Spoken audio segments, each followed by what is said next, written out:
प्यारे बच्चों, शुरू करते हैं आपके साथ आज का खेल जिसका नाम है 10 का दम। तो आज बढ़ते हैं हमारा नेक्स्ट सेक्शन काइनेमेटिक्स का, जिसको आपसे कहा था लास्ट एपिसोड में।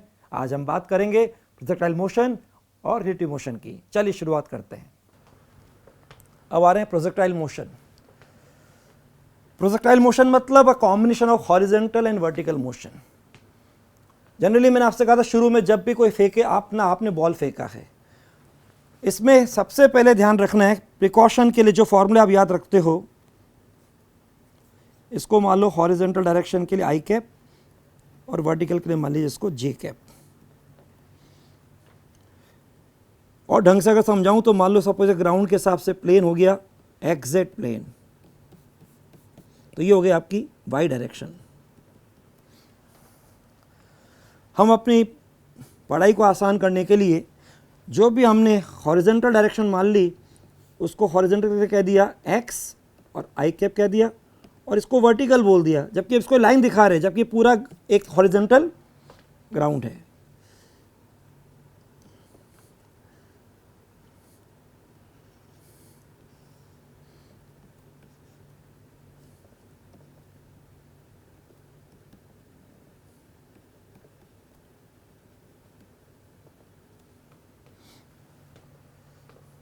बस केवल यह सावधानी की बात, एंगल जब भी आपको वर्टिकल से दे दें, वर्टिकल से एंगल दे दिया तो जो फॉर्मूले याद कर रखे हैं वो नहीं चलेंगे, क्योंकि कॉस थीटा साइन थीटा आपस में बदल जाएंगे। आपने फॉर्मूले इससे पढ़े हैं कि जब एंगल हॉरिजॉन्टल से दिया जाए तो आपको मालूम, उस केस में आप इसको बोलते हो यू कॉस थीटा, जो कि हमेशा रहता है कांस्टेंट। तो यहाँ भी रहेगा यू कॉस थीटा, हर जगह यू कॉस थीटा रहेगा, और ये बन जाएगा आपका u sine theta. T equal to 0 पर हम इसको कह सकते हैं यू एक्स और इसको कह सकते हैं u y. T equal to 0 पर हम चाहें तो वेलोसिटी वेक्टर बोल सकते हैं यू बराबर यू एक्स आई कैप और यू वाई जे कैप। बस ध्यान रखना था, अगर थीटा वर्टिकल से दिया तो साइन को आपस में बदल जाएंगे, जहां पर केवल साइन थीटा चल रहा है ऐसा कुछ, ठीक है। लेकिन जहाँ साइन टू थीटा है वो two sine theta cos theta है, तो मल्टीपल वही रहेगा। अब अगर मुझे मैक्सिमम हाइट फॉर्मूला बोलना है तो आपको मालूम है इस केस में जब theta horizontal you square sine square theta upon 2g। अगर रेंज का बोलना है तो रेंज हो जाता है आपका u square sine two theta upon g. मुझे मालूम है इसमें फ़र्क नहीं पड़ेगा, क्योंकि इसमें two sine theta cos theta है। हमको मालूम आता कैसा ये कंपोनेंट आपका हॉरिजॉन्टल कांस्टेंट है और time of flight 2u sine theta upon जी।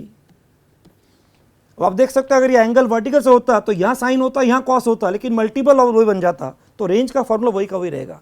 इसलिए अपने रेंज एंगल थीटा हो कि 90 माइनस थीटा हो, दोनों पे रेंज क्या होती है, सेम होती है, जो आप जानते हो। एक 30 हो एक 60 हो, रेंज क्या होगी, सेम होगी। एक 45 प्लस थीटा हो एक 45 माइनस थीटा हो, रेंज क्या होगी, सेम होगी। Range 45 plus theta 45 minus theta, दोनों का सम होना चाहिए 90। रेंज एक थीटा एक 90 माइनस थीटा, सेम होगी। ये मैंने हल्की सी बात करी। अब आपके पास अगर किसी और टाइम पर आपको वेलोसिटी लिखनी तो भी आप लिख सकते हो। आपको मालूम है हॉरिजॉन्टल कंपोनेंट क्या रहेगा, कांस्टेंट रहेगा। फिलहाल मेरे पास अगर u वेक्टर v वेक्टर ये t इक्वल टू 0 पर है, ये t पर है, और कुछ भी क्वेश्चन दिया जाए और जब वेक्टर मेरे पास दोनों आई जे फॉर्म में लिखे हों, i हॉरिजॉन्टल और j वर्टिकल, मैं आराम से अगर दोनों वेक्टर आपस में परपेंडिकुलर हो, इसका मतलब किसी कंडीशन में किसी इंस्टेंट पे वेलोसिटी वेक्टर डायरेक्शन इनिशियल की डायरेक्शन के परपेंडिकुलर, यानी v वेक्टर और u वेक्टर आपस में क्या हो गए, परपेंडिकुलर, यानी दो वेक्टर का आपस का डॉट क्या होना चाहिए, 0, तो u डॉट v डॉट करके मैं आराम से कुछ भी निकाल सकता हूँ। फिलहाल देखते हैं इस क्वेश्चन करते हैं आगे क्या वैरायटी आती।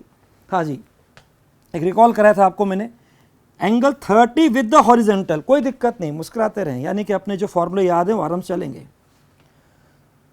The magnitude of angular momentum of the projectile about the point of projection when the particle at maximum height, okay, okay, maximum height पर ये मोमेंटम क्या हो जाएगा, m से मल्टीप्लाई करो, यानी कि mu cos थीटा, और ये ओरिजिन पे निकालना, तो ये इसके लिए मोमेंट क्या हम बन गई h मैक्सिमम।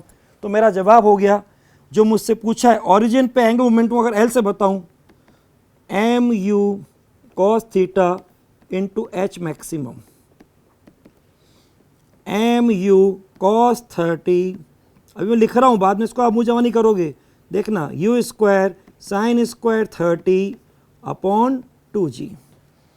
अब देखिए cos 30 √3/2 और sin 30 1/2, sin 30 1/2 का स्क्वायर 1/4 इंटू 2 8 और √3/2 का 2 16, नीचे आना चाहिए 16, ये फेल, ये फेल, ये तो जीरो होगा ही नहीं, आंसर मेरा ये हो गया, मैंने कुछ करा ही नहीं। इतना देखा 1/2 का स्क्वायर 1/4 इंटू 2 1/8 और √3/2 का नीचे का 2, इसका मतलब कुल मिलाकर नीचे क्या आ जाएगा 16। ऊपर चेक भी कर लो, इधर का u स्क्वायर u क्यूब भी आना चाहिए, तो u स्क्वायर तो आना ही नहीं चाहिए, तो कुल मिला के जवाब ये हो गया। कुछ कॉम्पिटिटिव एग्जाम में आ चुका है, आपके लिए भी इंपॉर्टेंट है। एक क्वेश्चन मैं पहले बोल रहा हूँ, एक क्वेश्चन आपका आएगा भी, देखते और वैरायटी क्या है, प्रोजेक्टाइल मोशन से भी आएगा, एक मैंने आपको ग्राफ से बोल दिया, एक मैंने आपको बोल दिया 1D मोशन से, और एक मैं आपको भी बोल रहा हूँ प्रोजेक्टाइल मोशन से। ग्राफ के हिसाब से 1D मोशन हो गया था। देखें आगे बढ़ते हैं। A particle moving in a horizontal circle of radius r, मुस्कुराते रहिए, r रेडियस में घूम रहा है विद यूनिफॉर्म स्पीड, कुछ भी स्पीड मान लो v, मैं ओके टाइम t, खटाक से बोला t is equal to 2πr/v। v आपने मन से माना तो v को आपको गैप करना पड़ेगा, क्योंकि आपको r और t दे रखा है, ये ध्यान रखना। तो r के हिसाब से v क्या हो गया 2πr/t। यहाँ तक पढ़ा, यहाँ बन गई बात, ये बात होगी सर्कुलर मोशन की, ये इसका पार्ट बन गया। आगे कर रहे हैं, if this particle were projected with the same speed, यानी स्पीड यहाँ से ली, angle theta to the horizontal, the maximum height ओहो 4r, यानी प्रोजेक्टाइल मोशन जोड़ दिया क्वेश्चन को, खटाक से बोलिए, हम जानते हैं जब ये एंगल थीटा दिया हॉरिजॉन्टल से, तो हमने जो फॉर्मूला याद कर रखा है बिल्कुल सही है, लेकिन अब u की जगह ये v हो गया है, तो v को यहाँ से रख दीजिए 2πr/t का whole square sine square theta upon 2g, लेकिन h आपको दे रखा है 4r, यानी अब आपसे कुल मिला के थीटा पूछा है, दिख रहा साइन आ रहा है, तो कॉस नहीं आएगा, अंडर तो आएगा ही। अब जरा देखें क्या आता है, जरा इसको स्क्वायर कर लें और सॉल्व करें। इधर आपका ये गया 4r इंटू 2g, इधर स्क्वायर करेंगे 4π square r square t square sine square theta, तसल्ली से करें 4π, ठीक है, t2g, राइट, इधर गया ऊपर मल्टीप्लाई हुआ, तो साइन स्क्वायर थीटा क्या बना, ये बना 8rg into T square upon 4π square r square. एक r से r गया, पाई तो नहीं गया, क्या रह गया, आगे रह गया, ऊपर दुगुना 2 हो गया, तो साइन स्क्वायर थीटा बन गया 2g square upon pi square r, तो sine theta is equal to 2g pi. अब तो मेरे को बस केवल ये देखना था कि अंडर रूट तो आ रहा था, लेकिन ऊपर अंडर रूट में क्या आ रहा था 2g स्क्वायर आ रहा है, ये गलत हो गया, ये हो गया, ये तो उल्टा ही कर दिया वैसे ही, सीधा सा क्वेश्चन, कोई खास बात नहीं, लेकिन हाँ भाई इस समय हॉरिजॉन्टल से एंगल दिया था, कोई दिक्कत नहीं, फॉर्मूला याद सही था। आगे चलिए, अब ball is projected horizontally from the some height, okay, no fight, बस अपने को भी मान लो जहां पर है वहां पर आप हो और हंसते हुए चेहरे के साथ हो, प्रोजेक्ट ऐसे हो जाएगी, राइट, किसी भी इंस्टेंट पे वेलोसिटी टेंजेंशियल ऐसे हो जाएगी, जिसका ये कंपोनेंट हॉरिजॉन्टल अभी भी u रहेगा, यहाँ पे t = 0 पे u y कितना है, नो डाउट 0 है, क्योंकि डायरेक्शन हॉरिजॉन्टल है, यहाँ पे कोई vy हो जाएगा, ये अभी भी जो यहाँ पर vx है वो अभी भी vx इस ux के बराबर, इसको u मान लो, u रहेगा, ये vy नो डाउट डायरेक्शन में बोल के भी केवल gt हो जाएगा, क्योंकि शुरू में ये 0 था, ड्यू टू ग्रेविटी इस डायरेक्शन की वेलोसिटी gt हो जाएगी। अब बोलो t = 0 पर मेरे पास u वेक्टर है u, क्वेश्चन क्या कह रहा है, इट्स वेलोसिटी आफ्टर 3 सेकेंड, यानी यहाँ t = 3 सेकेंड पर बिकम्स 1.25 टाइम्स, यानी ये वेलोसिटी का मैग्नीट्यूड मैं यहाँ लिख देता हूँ, जो है वो इसका 1.25 टाइम्स हो चुका है u का, यानी कि यहाँ की वेलोसिटी 1.25 को 5/4 भी लिख सकता हूँ। अब बस आगे बढ़ाओ, u और 4 का ध्यान रखना। चलिए लिखो, v को लिख देते हैं v वेक्टर के हिसाब से। ये मेरा u, इसको i मान लो, इसको -j मान लो, तो ये मेरा बन गया v vector ui minus GTJ cap. ठीक है, मुझे u निकालना है कुल मिलाकर, और अगर इसको मैं यहाँ पर 3 सेकेंड रख दूँ तो ui माइनस 3GJ कैप, ये v वेक्टर। इसका क्या मैग्नीट्यूड, तो ये मेरा हो गया u² plus 9g under root, लेकिन ये वैल्यू मेरी है 5/4 u। स्क्वायर कर दीजिए, ख़त्म करिए, u², यार u और g का ध्यान रखना, और ये कितना 9g, ये g और 9 का ध्यान रखना। 5/4 का स्क्वायर करेंगे तो 25/16 u। 9g 25/16 -1 करोगे तो ये हो जाएगा कितना, 9/25 गया, 9/16 u। 9 से 9 गया, u is equal to 16g, square भी तो है, स्क्वायर क्या कर रहा हूँ, हाँ, u square is equal 16g, तो u is equal to 4g, यानी कि 40 मीटर पर सेकेंड, अगर हम g को 10 माने। पेन चलाना, बस इतना सही इंपॉर्टेंट था। एक तो ये ढंग से पढ़ना था, इस वेक्टर को लिखना था, t=3 रखना था, और फिर फ्री होना था स्क्वायर करने में, क्योंकि 4 और u में कन्फ्यूजन हो रहा था पेन से। आपके पेन में दिक्कत नहीं आएगी, तो अपन इसको 4 को अपन वैसे भी लिख देते, जहाँ पे ऐसा आ जाए 4 ऐसे लिख दें। अच्छा question, no doubt, good question. Vector form करना, एक बार आपका कोई वेक्टर u बन गया, कोई v बन गया, फिर आप कुछ भी क्वेश्चन कर सकते हो। मैं कह दूँ अगर u वेक्टर v के परपेंडिकुलर रेखाटाक से आपने 0 किया, हो सकता है टाइम पूछ लें आपसे, टाइम निकाल दो, क्या दिक्कत है।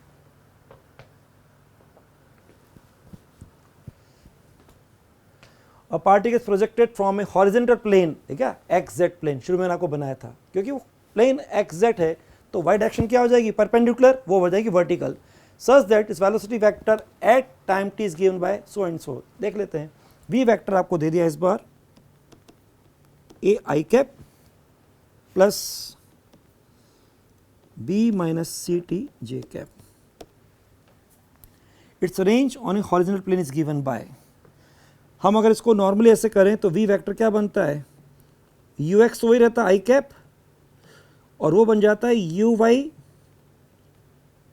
Minus GTJ cap. अब आप कंपेयर कर सकते हो, जब मैं रेंज को लिखता था तो जरा देखना, आपका बेसिक फॉर्मूला होता था u cos थीटा, जिससे बनता है फॉर्मूला। अभी हम मान रहे थीटा किससे भी, मैंने आपको बता ही दिया था कि किससे भी हो, cos theta sine theta multiply होकर हमेशा बनेंगे ही बाद में, जब 2 cos थीटा साइन थीटा या 2 साइन थीटा cos थीटा, वो बनेंगे क्या, साइन 2 थीटा। ठीक है, अब इसको ऐसे लिख रहा हूँ, ये कौन है ux, ये कौन है uy, और नीचे g, तो ये आपका रेंज का फॉर्मूला ऐसे ही बन गया 2x u into ux uy upon g। अब आप देख सकते हो यहाँ पे ux कौन है, a, uy कौन है, b, और g की जगह कौन है, c। इसका मतलब मेरा बन गया जवाब, रेंज पूछा है, रेंज 2ux की जगह बोलो क्या, a, uy की जगह b, और g की जगह c, 2ab अपॉन c या 2b upon c, that is 2।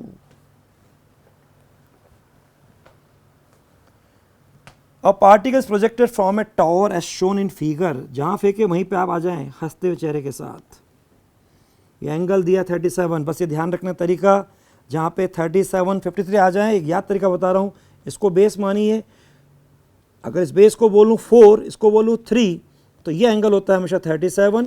तो 4 के बेस पे 37, और बड़ा बताता हूँ थोड़ा, ये 4 के बेस पे 37 और 3 के बेस पे 53। याद रखना ये ट्राइंगल आपका बहुत स्टैंडर्ड काम का है, इसको आप आगे रे ऑप्टिक्स में भी यूज़ करेंगे।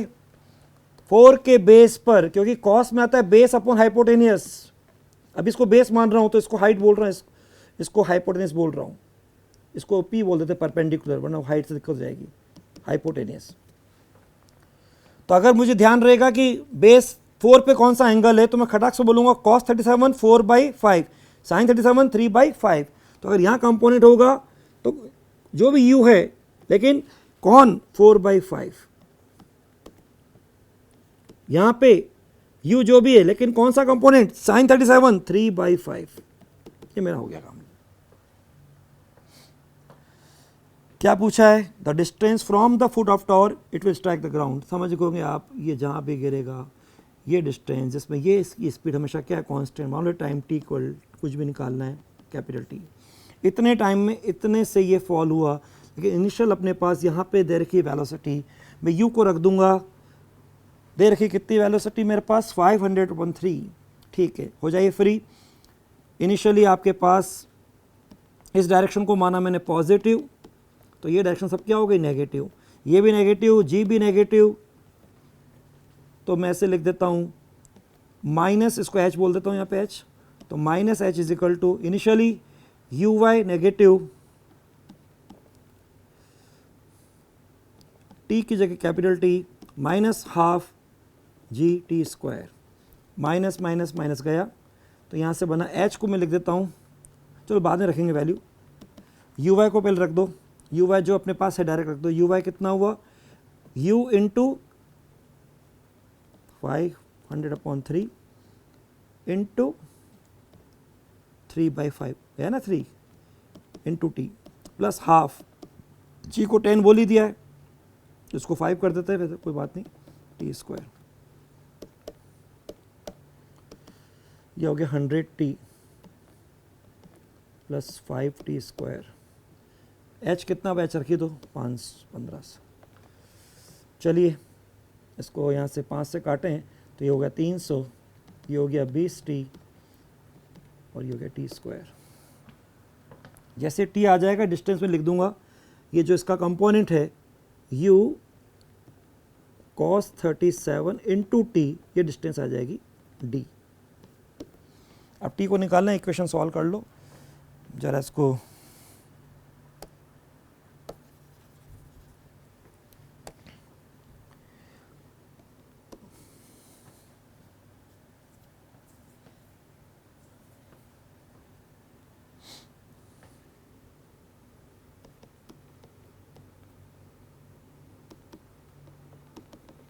फैक्टर कर लो,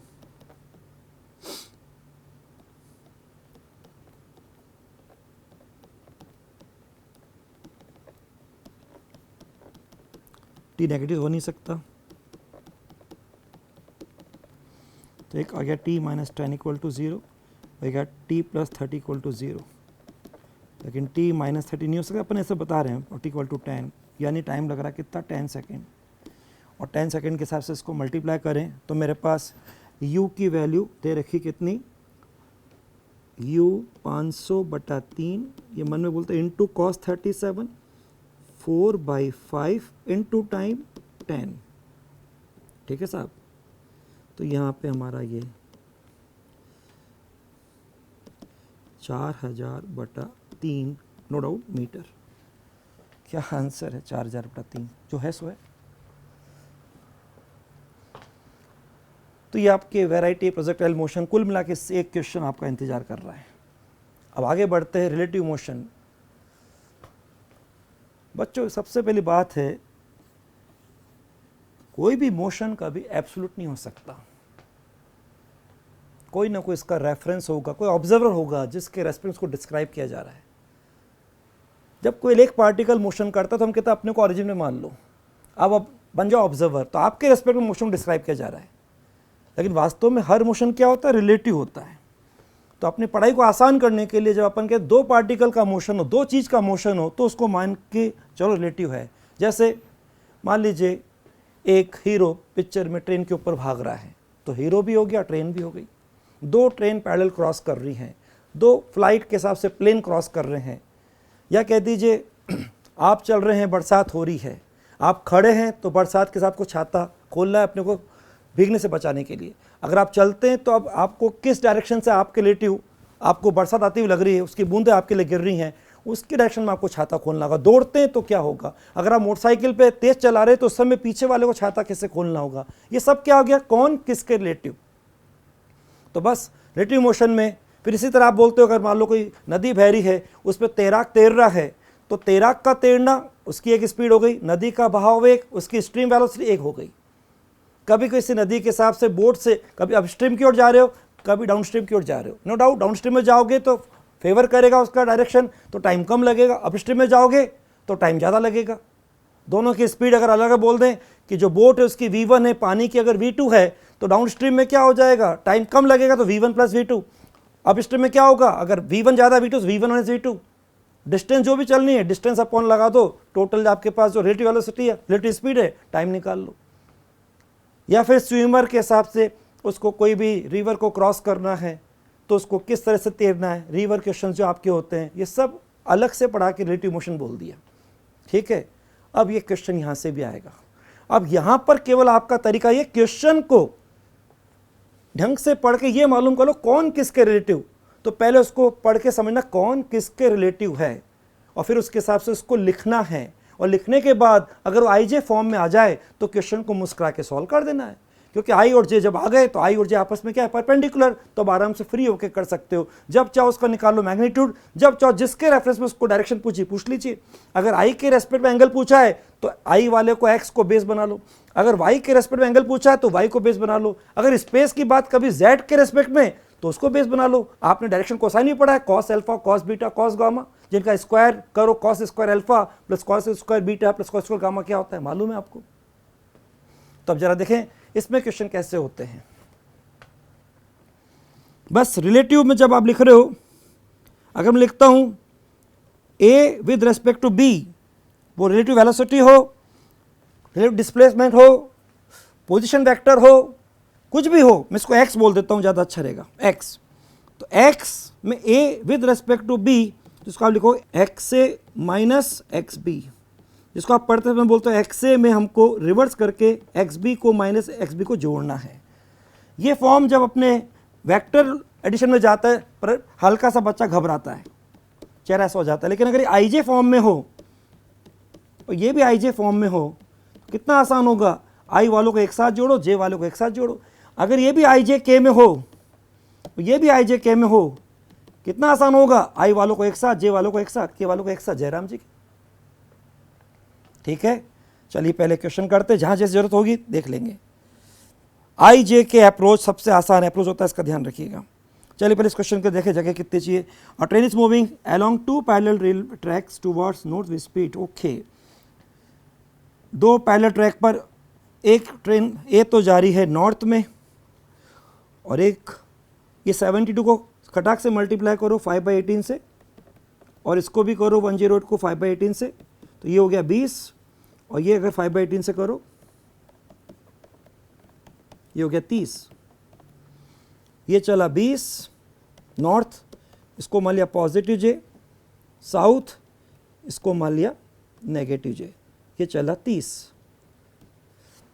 एक ट्रेन जा रही मान लो दिल्ली की ओर जा रही बॉम्बे की ओर, नॉर्थ हो गया दिल्ली, साउथ हो गया बॉम्बई, मुंबई बोल दो या फिर बॉम्बे बोल दो। दोनों की स्पीड आपने निकाली मीटर पर सेकेंड, ये काम खत्म हो गया। Train B with respect to A, B with respect to A, ये ए है और ये बी है। जैसे मैं इसको बी विद रेस्पेक्ट टू ए करूंगा तो ये तो -30 है ही, और ये फिर -20, तो इसका मतलब -50 हो गया। डायरेक्शन क्या चल रही, जे, -50, ये गलत, पहला जवाब जो है ये गलत। अब आगे चलें, और क्या पूछा है, and velocity of ground with respect to B. Ground, ओहो ग्राउंड तो वैसे रेस्ट है, फिर भी देखो ground with respect to B, ground तो 0 है, रेस्ट है, लेकिन बी चल रहा है किधर, माइनस तो माइनस, लेकिन माइनस माइनस, ये माइनस और माइनस माइनस क्या हो जाएगा, प्लस, तो 30 प्लस आ जाएगा। पहला जवाब 50 के हिसाब से माइनस और 30 के हिसाब से प्लस, तो -50 प्लस 30, ये मेरा आंसर हुआ। ध्यान रखना है इसमें 0 माइनस -30, बच्चा इसमें गलती करता है।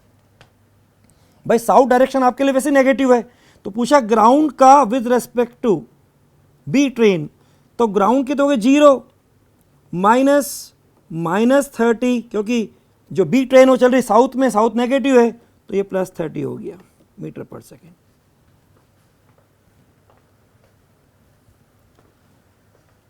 A boat takes 2 hours to go 8 kilometre and come back in still water।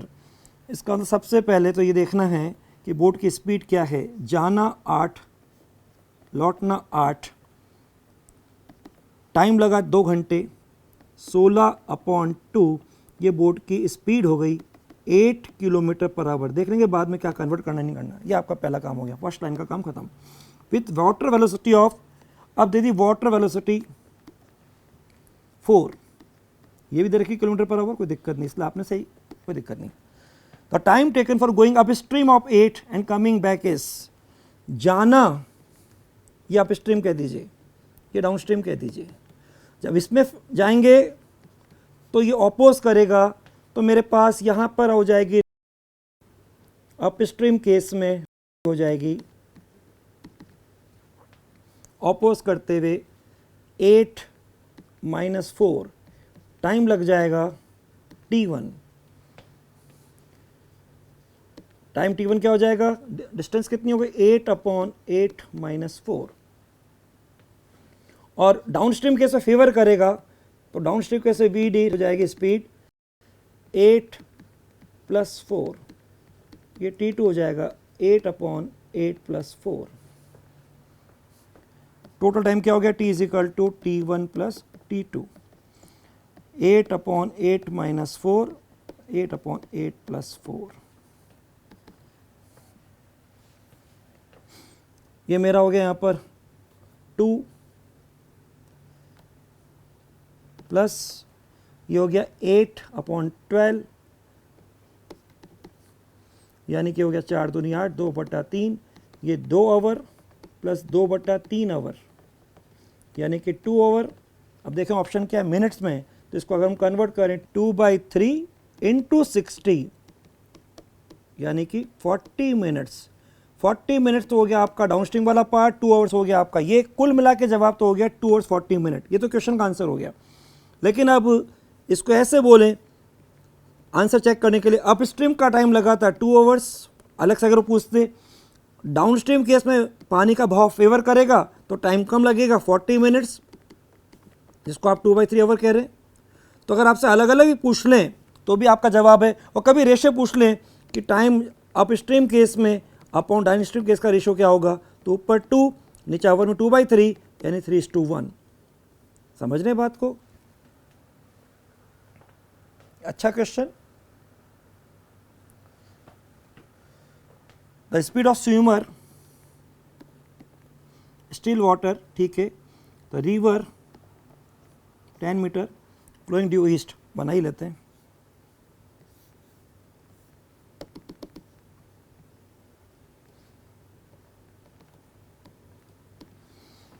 Standing on the south bank, ये साउथ है नो डाउट, तो ये नॉर्थ हो गया, इसको ओरिजिन मान लो।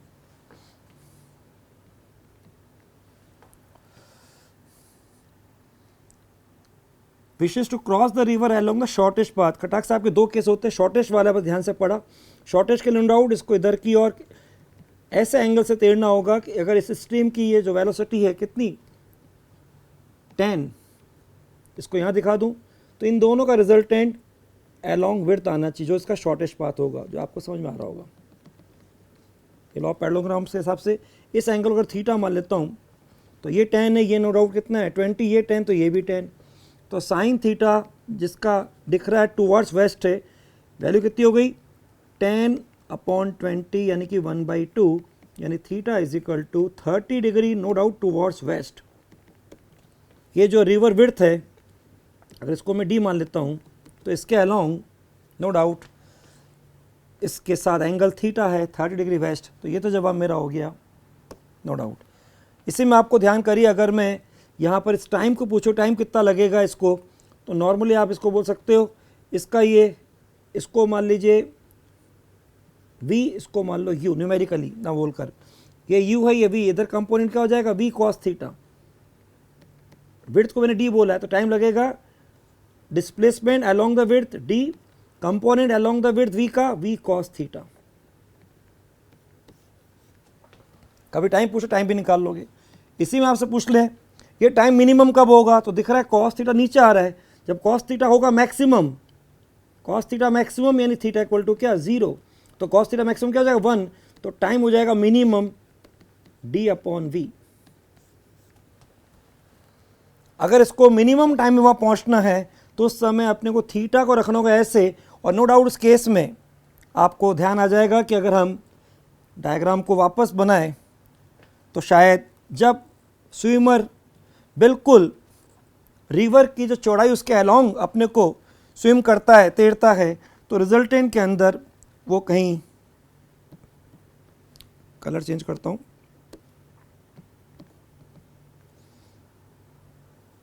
यहाँ जाएगा।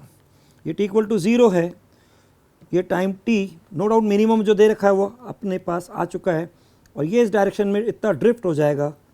इस ड्रिफ्ट को अगर मैं बोल देता हूँ x, इस डायरेक्शन में वेलोसिटी कांस्टेंट क्या 10, यानी कि यहाँ पे इस समय u है, तो मेरा फॉर्मूला क्या बना ड्रिफ्ट। कभी आ जाए क्वेश्चन, आ जाए क्या, आएगा ही इस बार तो आना ही, रिवर्स एक क्वेश्चन, एक क्वेश्चन रिलेटिव मोशन पक्का है। तो ड्रिफ्ट कितना हो जाएगा, इस डायरेक्शन की वेलोसिटी बोलने में न्यूमेरिकल न बोलकर u into time minimum.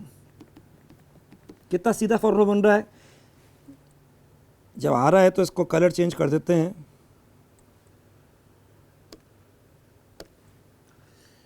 u into d upon v, तीनों चीज आ गई है। ये drift x drift, u river stream की वेलोसिटी, v स्विमर की, और d रिवर के विड्थ। टाइम कितना लगा, टाइम लगा इसको d अपॉन वी जो कि मिनिमम टाइम है। और नॉर्मली कभी क्वेश्चन पूछ ले थीटा देके तो टाइम कितना लगेगा, अगर वो थीटा दे दे 37, 53 तो भी टाइम निकाल सकते हैं। तो यहाँ पर एक क्वेश्चन मार्क कर लीजिए। मैंने शुरू में कहा था मेरा गेस तगड़ा बैठता है, तो बच्चों यहाँ पर रिलेटिव मोशन के हिसाब से हर तरह की बात हो गई है। और यहाँ पे अपन थोड़ा सा टाइम ज़्यादा लग गया क्योंकि ये डिफरेंट वैरायटी थी, इसके अंदर ग्राफ भी था, काइनेमेटिक्स के ग्राफ, 1D मोशन का ग्राफ, इधर अपने मोशन ग्रेविटी भी था, 1D मोशन क्वेश्चन भी थे, प्रोजेक्ट मोशन भी था, इसके रिलेटिव मोशन भी था। हर वैरायटी कवर करने में टाइम ज़्यादा लग गया, लेकिन यहाँ पर इस गेम को ख़त्म करते हैं और आज का गुरु मन देखें। जब बात रिलेटिव की चल रही है तो इसी को मैं ले रहा हूँ ज़िंदगी के साथ जोड़कर। खुद के अनुभव से बच्चों आपसे बात कर रहा हूँ। दुनियादारी को देखते हुए, दुनिया के लोगों को देखते हुए मैं एक बात कह रहा हूँ, उससे ध्यान से और दबंग अंदाज में कह रहा हूँ। इस ज़िंदगी सफ़र में आप दुनियादारी को देखते हुए दुनिया के लोगों की परवाह मत करो, क्योंकि ज़िंदगी के हिसाब से मैं बोलूँगा, न किसी के अभाव में जियो, न किसी के प्रभाव में जियो। ज़िंदगी आपकी खुद को आपको मिली है, मस्त होकर अपने स्वभाव में जियो। बस ये अंदाज रखिए, दबंग होकर जिए। Keep smiling, all the best. हाँ भाई प्यारे बच्चों, फोर्थ कमिंग डॉक्टर्स, 5 मई नीट का एग्ज़ाम, आपका शो 2 से 5:20 निकल के आपके अंदर इच्छा होगी खटाखट स्कोर मालूम पड़ जाए, कट ऑफ मालूम पड़ जाए, सॉल्यूशन मालूम पड़ जाए, स्कोर मालूम पड़ जाए, उसके बाद कौन सा मेडिकल कॉलेज, जो लगा तो सीक्वेंस होती है। तो 5 मई के शाम से वो बात आपके साथ चालू होने वाली है। तो 5 मई को मैं लाइव आपके साथ शाम को 6:30 बजे LN नीट चैनल पर सीधे पेपर को लाइव सॉल्व करूँगा। उसी सीक्वेंस में आगे आपके केमिस्ट्री और बायो के सॉल्यूशन भी हो जाएंगे। उसी रात को आपको मालूम पड़ जाएगा कि आपका स्कोर क्या है, और आपके हाथ खाली मुट्ठी नहीं बंद मुट्ठी है, जिसमें आपकी अपनी वो चाहत हकीकत में आ चुकी है। ठीक है, तो आप भी इंतज़ार करिए, मैं भी बहुत बेताबी से इंतज़ार कर रहा हूँ। भूलना नहीं, 5 मई शाम को 6:30 बजे। ये केवल संभव LN पर है, क्योंकि LN है तो हर चीज़ मुमकिन है। Keep smiling.